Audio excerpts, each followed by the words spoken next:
Idea of the entire picture regarding the shooting of an unarmed man by a police officer in South Carolina. The traffic stop that began it all and what led to the killing. But does it change anything with regard to the behavior of the now former officer involved and the actions of his fellow officers in the moments after the shooting?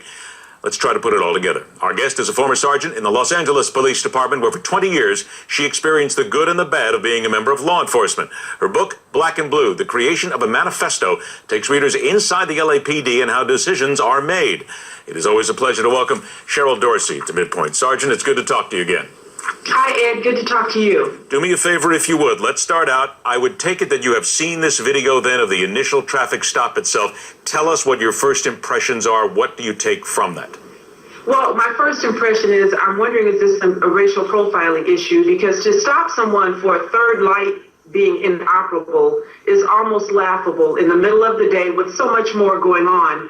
And so to create a reason to engage the two male blacks that were driving a Mercedes in the middle of the day because of an inoperable light is problematic for me. And then it's exacerbated by the fact that you escalate this to a deadly force incident. Let's take it from that perspective, though, and let's take it a little bit more forward then. Are you saying that, in your opinion, at least, if you look at two black males driving a Mercedes with a taillight out, that that's something that would lend you to believe that there might be racial profiling in there simply because of the car and the individuals behind the wheel? Absolutely. We know that police officers stop black men when they're driving what they believe a vehicle that maybe they should not be able to afford to drive. And so it happens routinely. Let's not be naive. And if you follow behind if a police car follows behind a citizen long enough, you're going to see them fail to signal before a left turn. You're going to see them, create some kind of a situation where now I've got probable cause to engage the occupants of that vehicle, and let's just see what we have. All right, let's take it now one step further then, and we're only trying to get a better idea of what went on here. You can hear from the conversation involved that if you were to listen to this dispassionately, it would seem as if the driver is saying, wait a minute, I don't have the registration, I bought the car. Then he's coming back and saying, well, I didn't yet buy the car. So is it not fair to say that any police officer walking up, you begin to question then what you're getting from the individual in the car as far as conflicting answers? Well, absolutely. I mean, your spider senses are going to be alerted, right? Because the person seems to be being dishonest and you don't know exactly why. And so let's go with there's missing information. You're driving a vehicle without the proper insurance documentation. Did you really buy the car? I need to run it to make sure that it's not a stolen vehicle.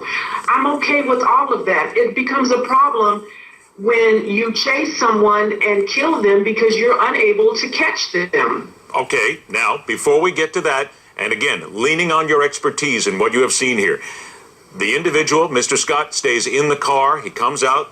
The officer says, get back in your car. He then sits there for 30, 40 seconds and then takes off and begins to run. As a police officer, and again, let's try and stop right there because we're going to get to the fact here and what you pointed out with regarding the shooting itself. From a police officer's standpoint, would that not make you, would that again, your spider sense goes up because why is he running? There has to be a reason why this man is running. You would then think that it would be normal then for most officers to effect a foot chase, correct? Well, first what you want to do is you want to request backup and you want to get additional units responding to the area of this traffic stop. And I'm hoping that you've already notified dispatch of where exactly you are, so it won't take long for responding officers to start heading your way. And again, you really don't know what you have. You could have something or you could have nothing. And so you want to set up a perimeter and you want to direct officers in the direction that that person is running. You want to give information that will aid them in capturing this person should you decide to pursue. But let's use a little common sense when we talk about tactics here. What do we have? What do we really know, right? Sure. No, that is all the point here. What do we really know?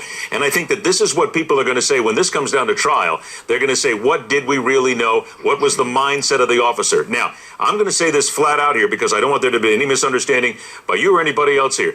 The shooting of a man, an unarmed man, in the manner in which it was done was absolutely despicable. It was a shooting. It was an unwarranted shooting. We absolutely all agree on that. There's no reason to pull out a gun and shoot a guy like that 8 times or at least take 8 shots.